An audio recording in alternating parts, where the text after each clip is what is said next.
الله و برکاته. عظم الله اجورنا و اجورکم فی مصیبت الحسین علیه السلام. اعوذ بالله من الشیطان الرجیم. بسم الله الرحمن الرحیم. الحمد لله نحمده و نستعینه و نستهدیه و نؤمن به و نتوکل علیه و نعوذ بالله من شرور انفسنا و من سیئات اعمالنا و نشهد ان لا اله الا الله وحده لا شریک له و اشهد ان محمدا عبده و رسوله ارسله بشیرا و نذیرا بین یدی الساعه ولو کره المشركون. ثم الصلاة والسلام على اشرف الانبیاء والمرسلین حبیب اله العالمین ابی القاسم مصطفى محمد. اللهم صل على محمد وعلى آله الطيبين الطاهرين المعصومين لا سيما بقية الله في الأرضين روحي وأرواح العالمين له الفداء. Alhamdulillah Rabbil Alameen, we are honored to gather another night to commemorate sad memories and contemplate about the lessons that we can learn from the events of Karbala 61 years after the hijrah of the Holy Prophet of Islam. Just we need to have a quick recap what we had in 4 nights, because inshallah tonight is going to be my last night to be at your service, and just thinking together, thinking out loud about the significance of the uprising of Imam Hussein alayhi salam and his companions. Just a quick recap. On the first night we had a general introduction, what is demagoguery, what is populism, and we try to also mention what is the importance of this topic. And we saw how tyrants divide the people, and also one of the tactics we could cover in the first night was just the politics of us and them. On the second night we shed light on how they create enemies through slander and false accusations. So if you do not support my politics, you are enemy, and a lot of things that we just covered on the second night. On the third night we discussed how tyrants build myth to sanctify their power, and we said that was also a shift of discourse from the institution that was established as Khilafah, the successorship of the Holy Prophet of Islam. And Khilafah by itself, it didn't have any standard. Just imagine, for example, the first Khalifa was chosen in a council. Just some people gathered together, and not all representatives of Islamic community were there in that council. But however, it was the way it was happened. The second Khalifa was chosen with first Khalifa. The third also, it was a kind of council. 5 people were in that council, and we know Imam Ali alayhi salam as the fourth Khalifa. People just gathered together and asked him, please, you become the Khalifa. So it didn't have any fixed discourse. You know, every time it was interchangeable. It was volatile. It didn't have a fixed standard. So what is the criteria for Khalifa to become? Is it based on council? Is it based on the previous one, just appoint the next one, or just people are asking the person? We cannot find any fixed standard according to the Holy Quran or even to the tradition of the Holy Prophet of Islam. However, it was a kind of establishment, Khilafah. But during the time of Muawiyah, we had this transformation of changing the school of Khilafah to kingdom. And he wanted to become an emperor. He didn't want to be the Khalifa. Of course, he needed that title because it was an Islamic country at the end of the day, Arabic Peninsula, and also Sham, today Syria, and Lebanon, that area. Today they are called this. At that time they used to be called Sham. he needed some kind of credibility and authenticity, and he needed legitimacy. Therefore, he had to be somehow the successor of the Holy Prophet of Islam. At the same time, he wanted to become an emperor. As we can see, he just appointed his son after himself. So this is not according to the school of Islam. On the fourth night, we just discussed how the tyrants or demagogy, they steal the meaning of words to confuse and subdue the masses. And we talked about distortion or tahrif, just changing the meaning of the real meaning of words. And we said there is not a fixed meaning for words according to the experiences of the power. The meaning of words are changed. And tonight, on this final night, we arrived at the climax, the moment when simply speaking the truth was no longer enough, when the truth had to be revealed through sacrifice and blood. And there are other techniques that unfortunately we didn't have this time to just focus and to think about, but at least now we had covered 4 techniques of a fascist government, how they want to control masses. And they don't care about reality, they don't care about the truth, the only thing that they think is power. And let us go back to the book, Jason Stanley's How Fascism Works. And this is a sentence, this is just a kind of coincidence. I tried to tell you how, but let us just focus on this sentence. The only antidote to fascist unreality is real sacrifice. Again, the only antidote to fascist unreality is real sacrifice. When we are talking about him, real sacrifice, just maybe it rings a bell in your mind, but we know Jason Stanley is a philosopher. He's not a Muslim. He never knew anything about the uprising of Imam Hussein alayhi salam, but this is his idea based on, on studying modern European governments that they were fascist, like in Italy, in Germany. And these are his understanding and inferences based on those modern governments, how fascism works. But if you just decontextualize the situation and put at the life of Imam Hussein alayhi salam, still works. Just look at it. It needs real sacrifice. It is not only, sometimes it's not just by words. And it is not enough you deliver different lectures or talk about different people and try to convince them. It doesn't work. You need to sacrifice yourself.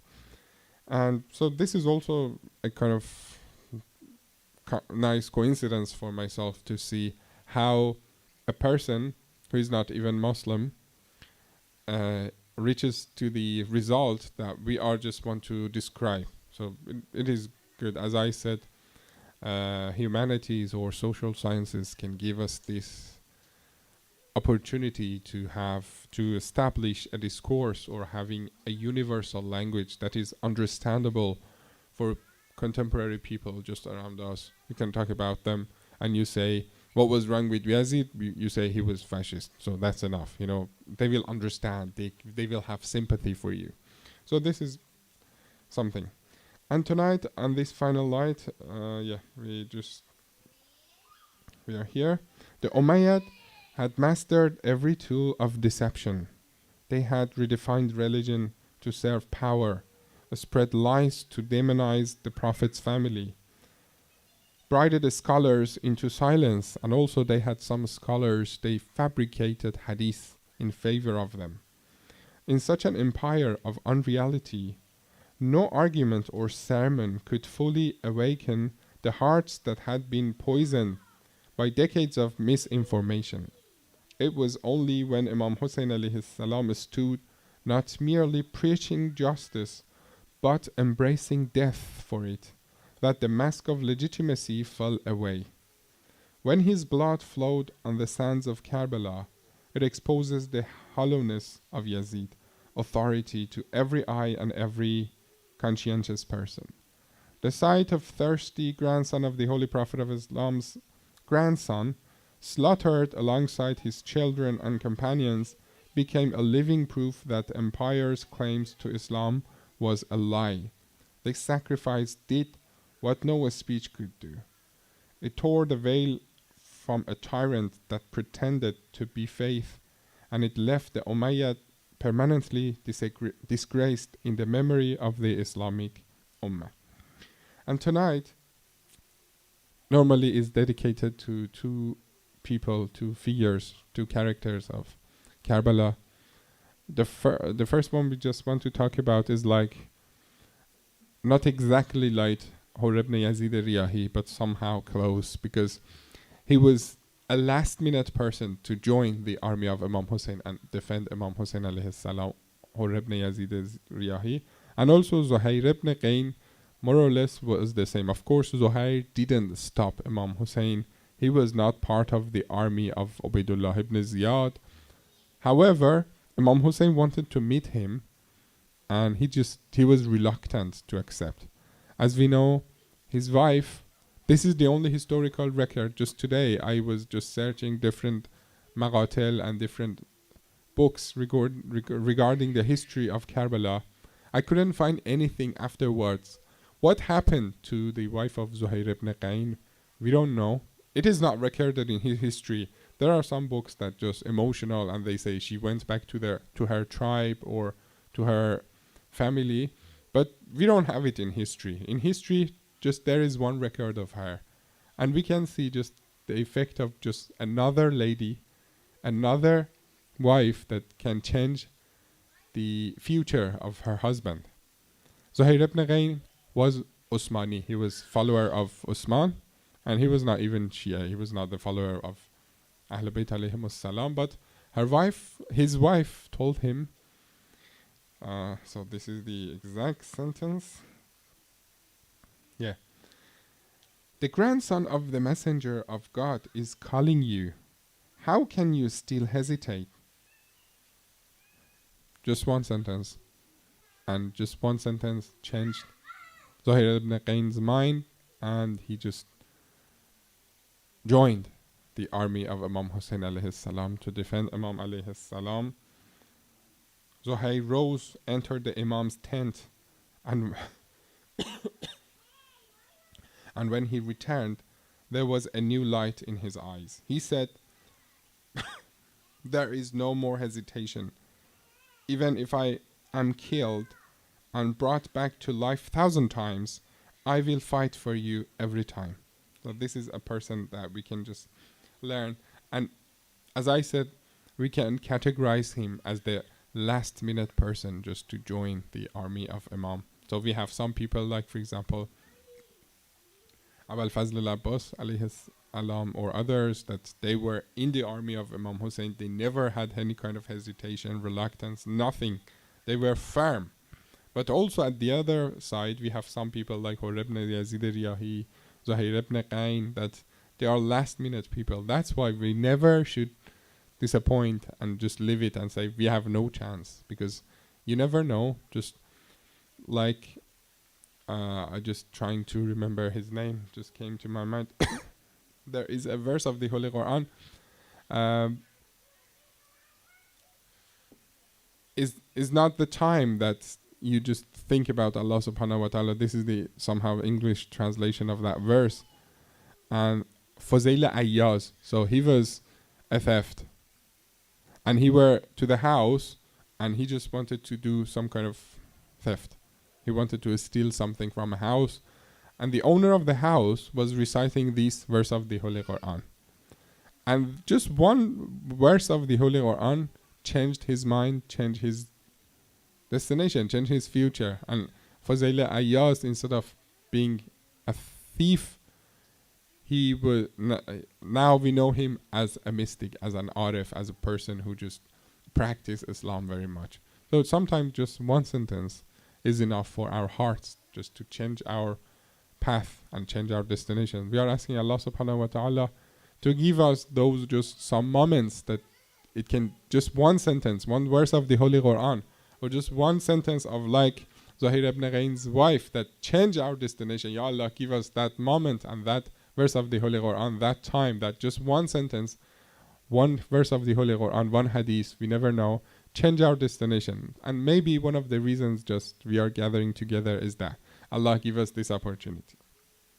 This was the voice that shook the walls of hypocrisy, the voice of man who journeyed from silence to courageous. And I was just thinking, do we have any verse of the Holy Quran to support us? And I found this. وَجَاهِدْهُمْ بِهِ جِهَادًا كَبِيرًا, and strive against them with the Holy Quran a great striving. This striving is not only a struggle of weapons. The great jihad is the struggle against deception, disruption, and denial of truth. So this is a kind of jihad. It is.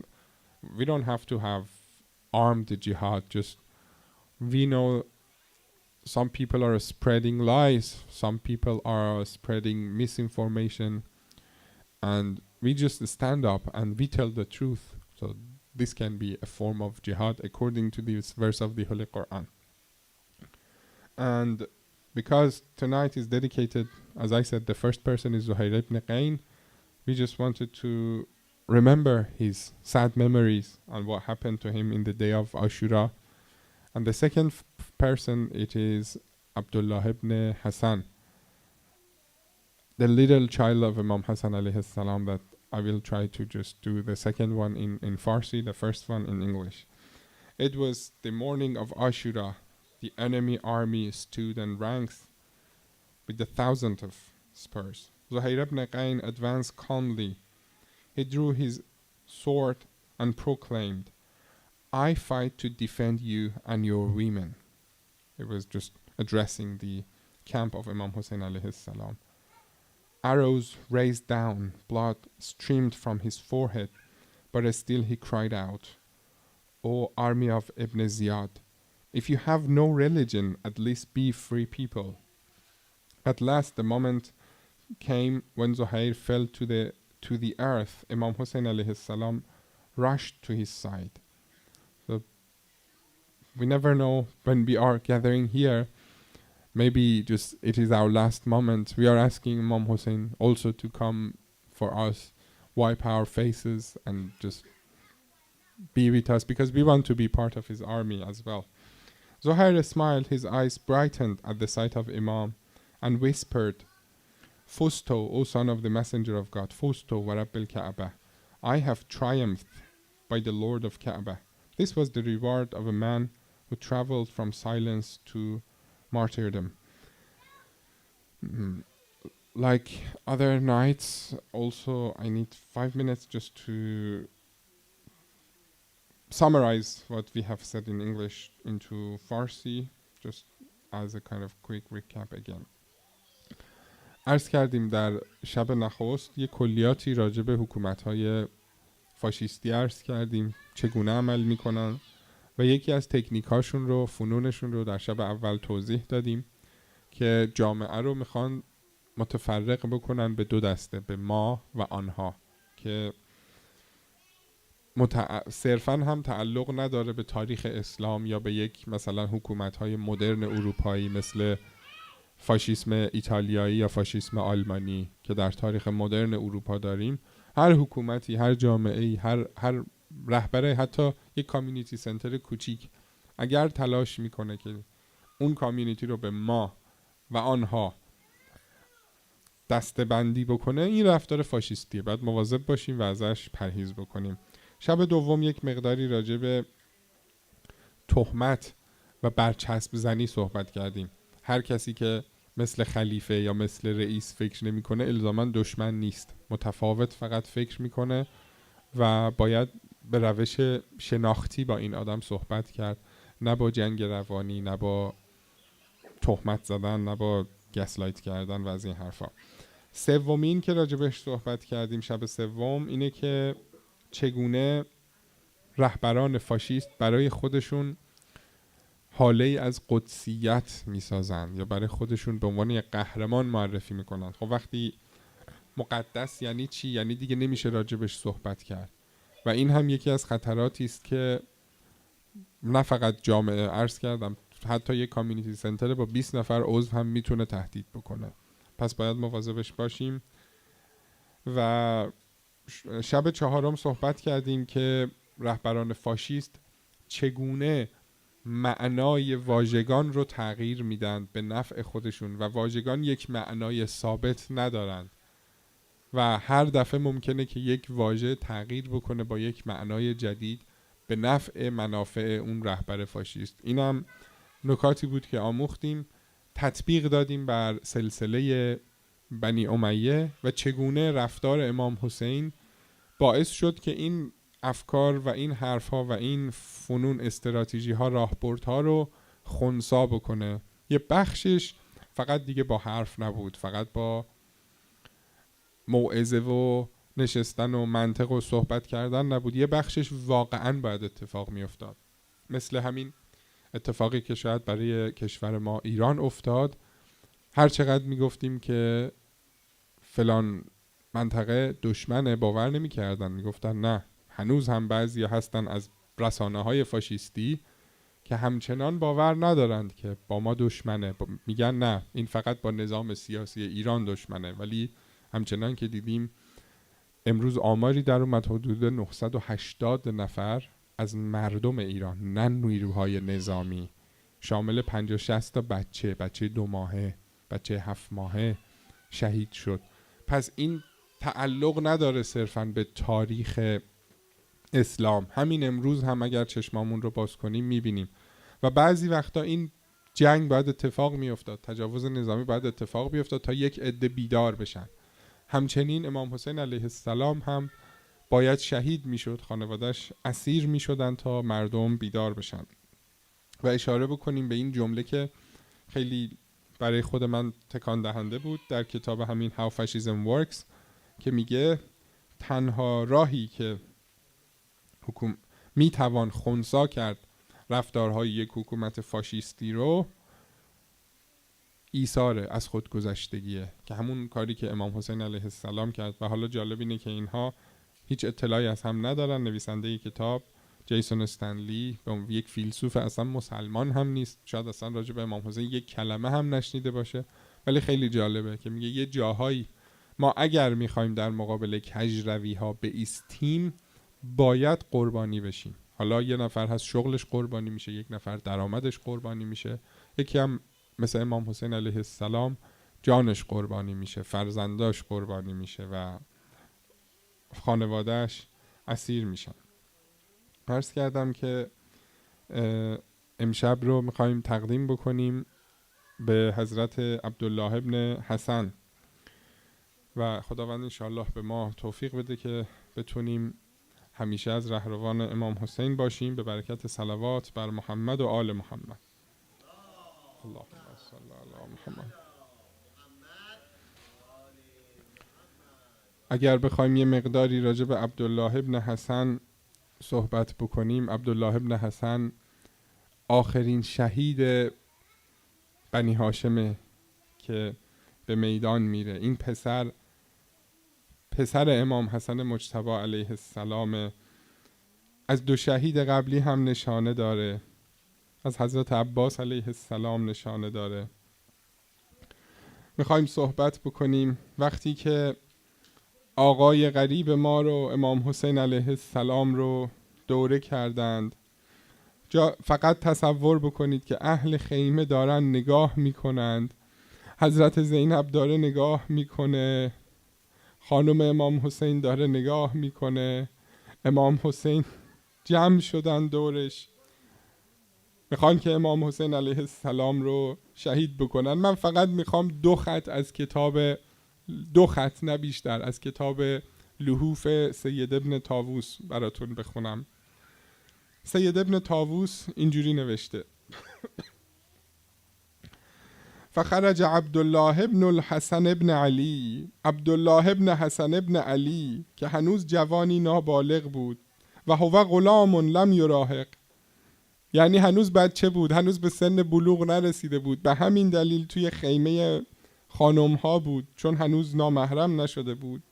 فقط تصور بکنید یک پسر 8-9 ساله، دستش نازکه، قدش کوتاه، بدنش ضعیفه، من عند النساء، از پیش خانوم ها بیرون اومد، فشد، یعنی تلاش میکرد، از بین بانوان حرم میخواست خارج بشه، نمیذاشتن. حضرت زینب سلام الله علیها نمیخواست این اتفاق بیفته. یادگار امام حسن علیه السلام بود، سپرده بودن، عمه جان بود، داغ زیاد دیده بود، دیگه نمیخواست این بچه 8-9 ساله هم شهید بشه. فشد، تلاش میکرد، از بین بانوان حرم سعی کرد که بیاد بیرون، ولی موفق شد. اما عبدالله ابن حسن موفق شد، حتی وقف الی جنب الحسین علیه السلام، خودش رو رسوند به قتلگاه، خودش رو رسوند به کنار امام حسین علیه السلام. فقط تصور بکنید امام حسین علیه السلام افتاده، اطرافش کفدارها، گرگها جمع شدن، هر لحظه میخوان امام حسین علیه السلام رو شهید بکنن. عبدالله نتونست صبر بکنه، نتونست با خودش کنار بیاد، رفت، خواست که از عموش دفاع بکنه.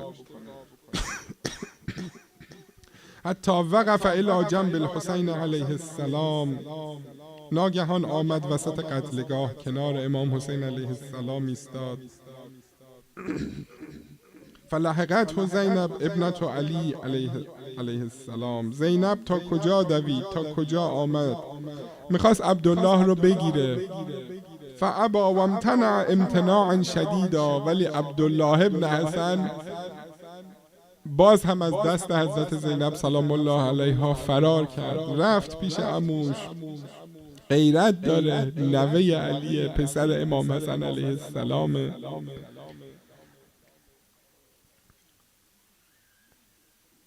مقاومت کرد، برنگشت. چی گفت به عمش؟ در جواب حضرت زینب گفت وقال والله لا افارق عمی، به خدا قسم عمویم را تنها نمیگذارم. ما هم خدا را قسم میدیم اگر دلمون شکسته، خدایا قسمت میدیم به ما هم توفیق بده که هیچ وقت امام حسین علیه السلام رو تنها نگذاریم و ما هم بگیم والله لا افارق حسین ابن علی. میدوید و اون میدوید، جز فقط تصور بکنید یک پسر 8-9 ساله جلوی چشمش دارن عموش رو شهید میکنن. میدوید و گاه می افتاد، از جگر فریاد میزد ای عمو. میدوید و مینشست و میکشید و میبرید و میدارید. اسمش در کتاب لحوف اومده، اون ملعون، اون نامرد، اسمش بحر ابن کعب بود. فاهوا بحر ابن کعب، اون نامرد همه قدرتش رو جمع کرد، به امام حسین ضربه زد.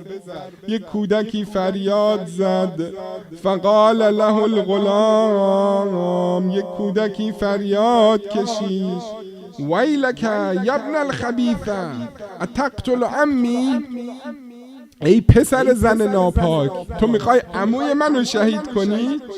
فضربه بالسیف، اون خبیث بعد از اینکه ضربش به امام حسین علیه السلام تموم شد، یک ضربه شمشیر هم به عبدالله ابن حسن وارد آورد. فقط تصور بکنید یک پسر 8-9 ساله کنار عموش، لشکر دشمن پشت سر خیمه، عمه داره نگاه میکنه. یادگار امام حسنه. نگاه بکنید اون لحظه حضرت زینب سلام الله علیها چه احساسی داشت. خب بچه از خواست از خودش دفاع بکنه. فتقاها الغلام بیده، اومد که دست خودش رو سپر بکنه در مقابل شمشیر، دست کودک قطع شد. فأتنها الی الجلد، ضربه شمشیر استخوان کودک را شکست و گوشت را درید. فنادى الغلام. ولی در اون شرایط چی میگه؟ تربیت امام حسن، تربیت مکتب علویه. آیا گفت آخ؟ آیا گفت درد دارم؟ آیا گفت نه؟ فقط یک کلمه یا اما، فقط عموش رو صدا کرد، یا حسین. بیاین ما هم امام حسین رو با هم صدا بزنیم. لبیک یا حسین، لبیک یا حسین، لبیک یا حسین. پیرو مکتب عباسم من، دست در راه تو نشناسم من. مثل حضرت عباس علیه السلام کودک هم دستش را از دست داد و شهید شد. خدایا قسمت میدیم به حق اون لحظه‌ای که حضرت زینب شاهد این صحنه بود، به حق دل شکسته حضرت زینب. هر کس هر حاجتی داره خدایا بهش بده در این مجلس، به حق دل شکسته حضرت زینب سلام الله علیها، به حق دل شکسته عبدالله ابن حسن. اون لحظه که عموش رو جلوی چشمش با شمشیر زدن. خدایا هر کسی هر حاجتی داره حاجت روا بفرما. خدایا خودت مواظب کشورهای اسلامی باش. خدایا خودت کمک بکن که انشاءالله شر اشرار، شر دشمنان به خودشون برگرده. اللهم عجل لولیک الفرج، اللهم عجل لولیک الفرج، اللهم عجل لولیک الفرج. خدایا حظی و بهره‌ای از این مجلس به اون عزیزانی که سالهای قبل شرکت می‌کردن به هر دلیل امسال توفیق ندارن شرکت بکنن یا رخ در نقاب خاک کشیدن، حظی و بهره‌ای از مجلس امشب به روح این عزیزان برسان. دوستانی که توان نداشتن، در بیمارستان هستن، محدودیت شغلی داشتن نتونستن، اونها هم یک بهره‌ای از این مجلس بهشون برسون.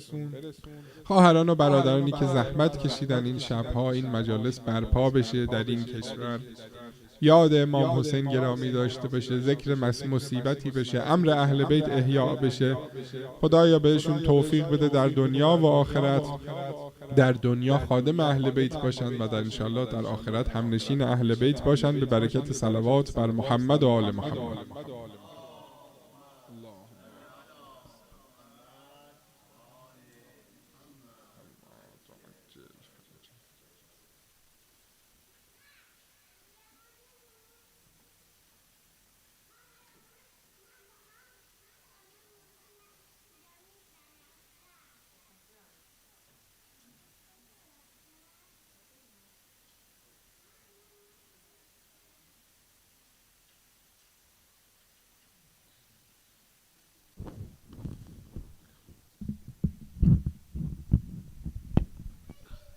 Salawat, please.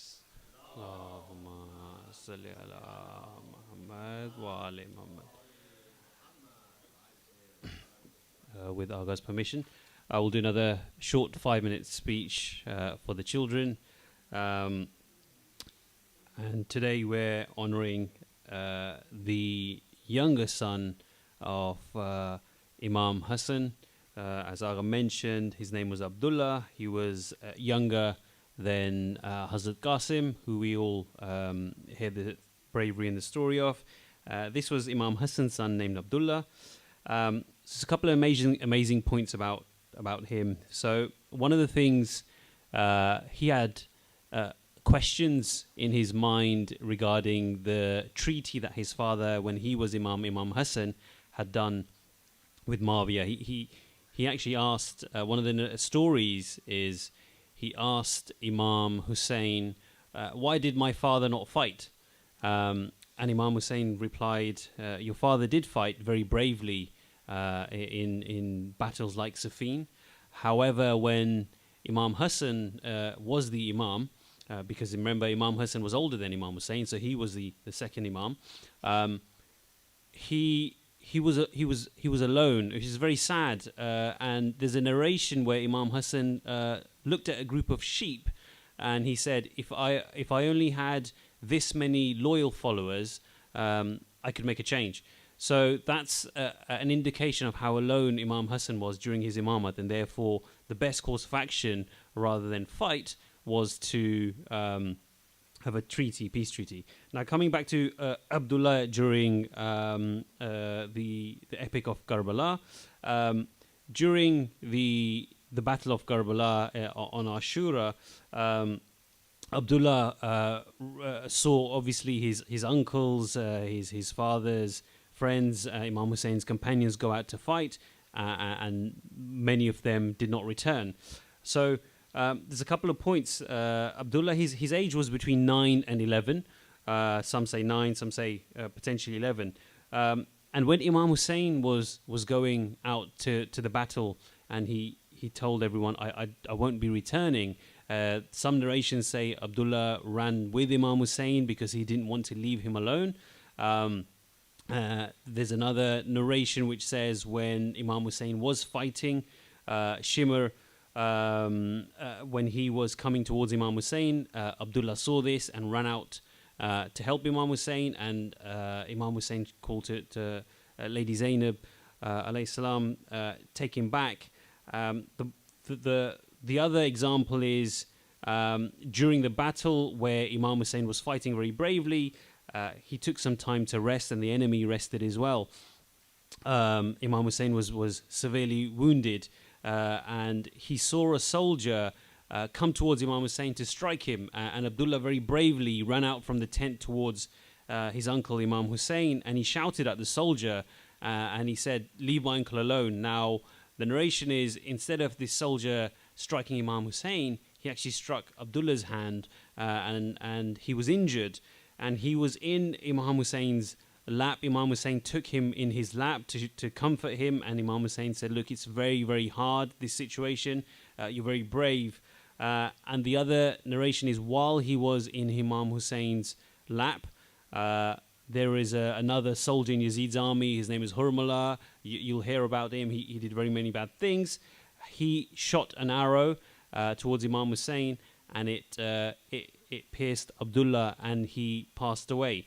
So he was martyred. So there's a couple of things we learn from this, where even though Abdullah was only 9 years old, he still had a love for his uncle, but not only his uncle, for his imam. You see that his bravery running out into the battlefield. So what we can learn is, even though you may feel that you're young, you can always make a difference with your behavior. And the amazing thing about these stories about Karbala is not only the adults who are very famous warriors when they go out to fight, but you'll see the young children as well are also very brave, and you can almost say they are also stars like the adults, where they played a very important role, and they should give you hope that even though you're young, there's great things that you can do. And remember, we look to the examples of the Al-Bayt, how to behave, because in Karbala we saw, again I'll mention, how the Al-Bayt behaved with their enemies and how kind they were, but they were also very firm in standing up for the truth, and how the enemies behaved. They behaved in a deceitful manner, in a very horrible manner, even to the children. And that's not what the kind of people we want to emulate. We look to the Al-Bayt, and you as children, you have a very special place in the eyes of the Al-Bayt, in the eyes of God, and you can make a difference, and you should never feel that you're too small, because you have amazing examples when you look at the Al-Bayt. So with that, I'll leave you. Can we have a salawat? Allah.